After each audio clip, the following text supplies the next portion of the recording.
মাননীয় শিক্ষামন্ত্রী বলেছেন যে তিনি বিজলে যে একটু ব্রয়লার মুরগির মতো উনি ওনার মেয়েকে বলেছেন। আমি জামাতকে সবসময় দেখি সাপের সঙ্গে তুলনা করি। কেন তুলনা করি? সাপ যেমন ওঝাকে থেকে ভয় পায়, ওই রকম জামাতও আমাকে দেখে ভয় পায়। এহসানুল হক মিলন আমার এলাকার ভাই। বাংলাদেশের সকল মন্ত্রীরা এমন একটা ভং ধরে থাকে।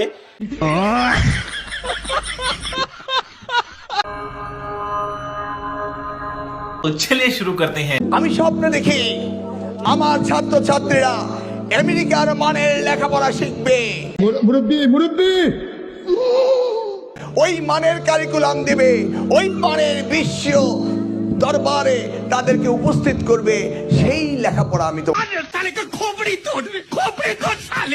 মিলন যেখানে শিক্ষামন্ত্রী সেখানে কোনো প্রত্যাশা আমাদের নাই। মানে আমরা প্রতিদিনই হতাশ হচ্ছি। মানে প্রতিবারের তুলনায় খুবই বাজে কোয়েশ্চেন, মানে কোনো স্ট্যান্ডার্ড মানের টিচার এই ধরনের কোয়েশ্চেন করে না। ম্যান হলের যে পানিগুলো আছে না, এগুলারে যদি একটা বোতল যদি নিয়ে যদি শিক্ষামন্ত্রী যদি আমার হয়ে যদি খাওয়াই দিয়ে আসতে পারেন, তাহলে আপনার জন্য বিশেষভাবে আমি উপহার দিব। বুঝছেন? ম্যান হলের পানিগুলো ওনারে গিয়ে একটা বোতল খাওয়াই দিয়ে আসবেন। আচ্ছা, আরো এরকম পরিবেশ আমাদেরকে পরীক্ষা দিতে হইতেছে। শুধু এই ম্যান হলের পানিগুলো তাদেরকে খাওয়াবেন, এতটুকু যদি পারেন।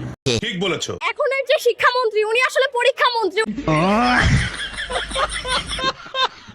আগে পরীক্ষামন্ত্রী না হয়ে ওনার শিক্ষামন্ত্রী হইতে হবে, তারপর উনি পরীক্ষামন্ত্রী হবে। আমি শিক্ষামন্ত্রী হলে সবার আগে শিক্ষা ব্যবস্থা ভালো করব, তারপর পরীক্ষা নিয়ে চিন্তা করব। এভাবে একটা পরিবেশে পরীক্ষা দেওয়া যায় না। অন্তত একটা পরীক্ষা তো ওনারা পিছাতে পারতো, তাই না? সেটা না করে দেখেন, আপনি দেখেন এই যে আমার বোর্ড ভিজে গেছে, আমার হাঁটুর উপরে পানি, হাঁটুর উপরে পানি, মানে আমার ভিতরে পানি ঢুকে যাচ্ছে। তারা একটু আমার তো খুবই ভালো লাগতেছে যে ঢাকা শহরে থেকে কক্সবাজারের ফিল পাচ্ছি। আহারে কি কোন? এই মুহূর্তে সিলেটে যাওয়ার মতন বা কক্সবাজারে যাওয়ার মতো সামর্থ্য নাই। তো সরকারের দুর্বলতার কারণে, সিটি কর্পোরেশনের দুর্বলতার কারণে অনেক ভালো একটা ব্যাপার ফিল করতে পারতেছি। এরকম দুর্বল সরকার আগেও ছিল, দুর্বল সরকার এখনো দুর্বল সরকার, দুর্বল সিটি কর্পোরেশন। তো ফিল করেন, আপনারাও ফিল করেন।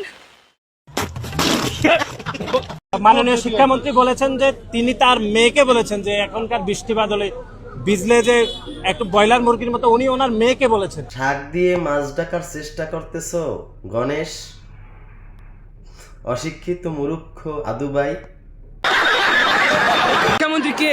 আমরা তো শিক্ষামন্ত্রীকে ভয় পাই না, আমরা শুধু আল্লাহ তাআলাকে ভয় পাই। আমরা শিক্ষামন্ত্রী কে?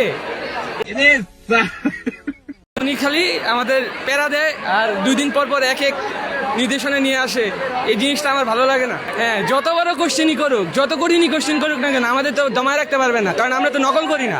এটা আপনার বুঝতে হবে শিক্ষামন্ত্রী। ঠিক বলেছো।